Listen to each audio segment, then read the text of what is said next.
Welcome, everyone, to our discussion on this intriguing critique of US trade policy. Yeah, It's really a deep dive into the positions taken by Victor Gao. definitely. He really hammers home a point about how US trade policies under Trump are seen as, almost reckless economic hostility, right? Exactly. And what's interesting is that he positions China not as the aggressor, but as a staunch defender of free trade, um, a nation that simply won't be bullied by unilateral pressure.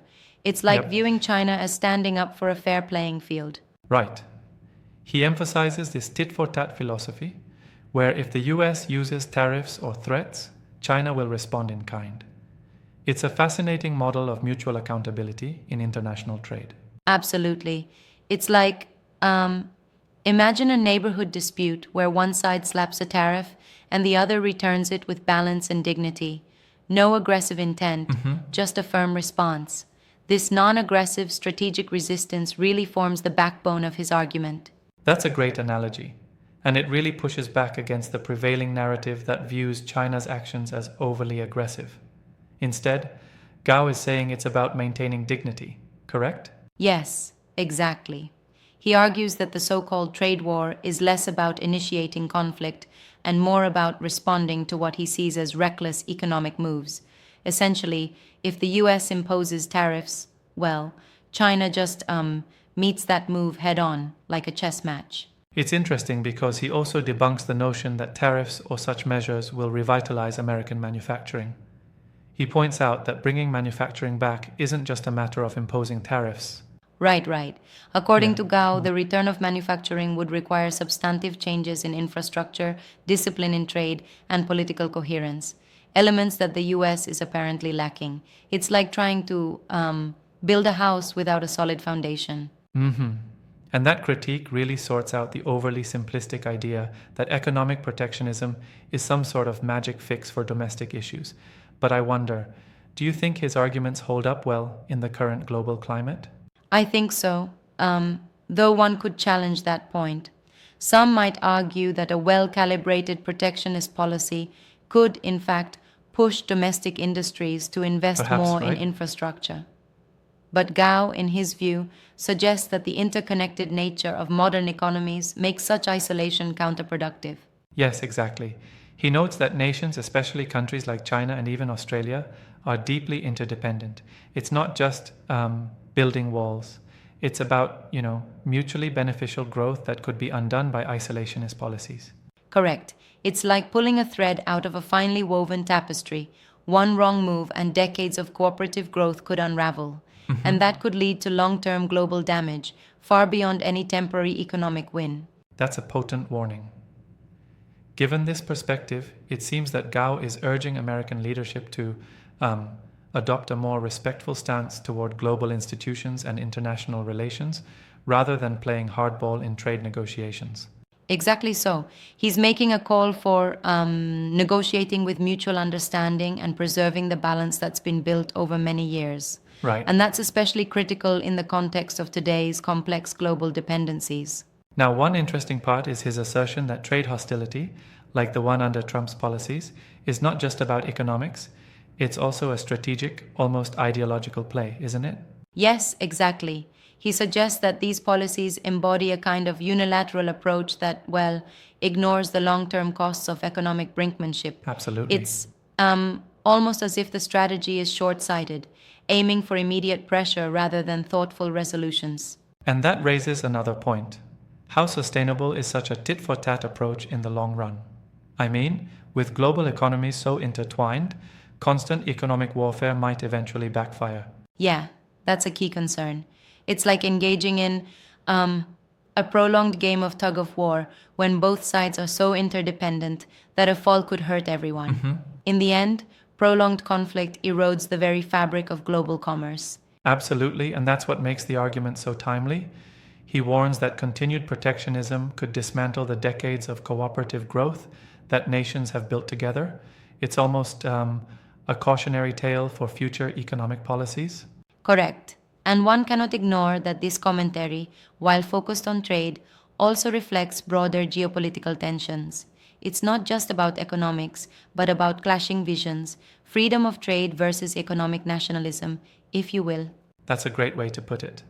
And I think it's interesting how Gao dismisses any suggestion that tariffs could magically reform domestic industries. He argues that without the necessary infrastructure and political will, such policies are more symbolic than transformative. Mm-hmm, absolutely. It's like trying to run a marathon without training. Sure, you might start strong, but eventually you falter. Yep, The idea that manufacturing can suddenly boom behind closed doors is, well, overly optimistic. exactly. And it's worth noting that his stance also touches on the theme of dignity in international politics. Rather than an aggressive counterattack, China's approach is depicted as a measured, almost principled reaction to US unpredictability. That's right, it's almost poetic.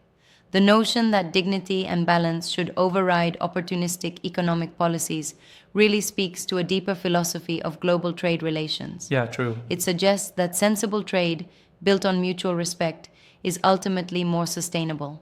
Now, while I appreciate his perspective, I wonder if there's a risk of oversimplifying complex economic interdependencies. Is it too convenient to cast the US move as reckless without acknowledging internal challenges as well? That's a fair critique. There's room to argue that internal US dynamics, political, social, and infrastructural shortcomings, do play a part in framing such policies. So perhaps, while the criticism is valid, it might not capture the whole picture of domestic realities. True, and it's essential to remember that both sides of the trade equation have their vulnerabilities.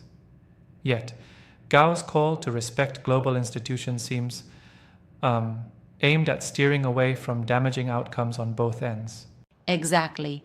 And with every point he raises, he's not just critiquing, he's also advocating for a more cooperative and modest approach to global trade. It's as if he's warning that unchecked brinkmanship could trigger a cascade Right of on. unintended consequences. Think of it as urging caution before making moves that could ripple far beyond immediate gains. And that idea of trade as part of a grander, interconnected system is something that really resonates today, especially when you see how interdependent nations are on energy, technology, and raw materials. Absolutely. It's like each national economy is a cog in a massive machine. Disturb one gear too harshly, and the entire system could grind to a Yep, halt. exactly. Safety nets like global institutions are there to prevent such catastrophic failures. It's a compelling caution, too. If these protective measures aren't in place and respected, we might see a resurgence of damaging policies that hurt everyone involved in the global marketplace.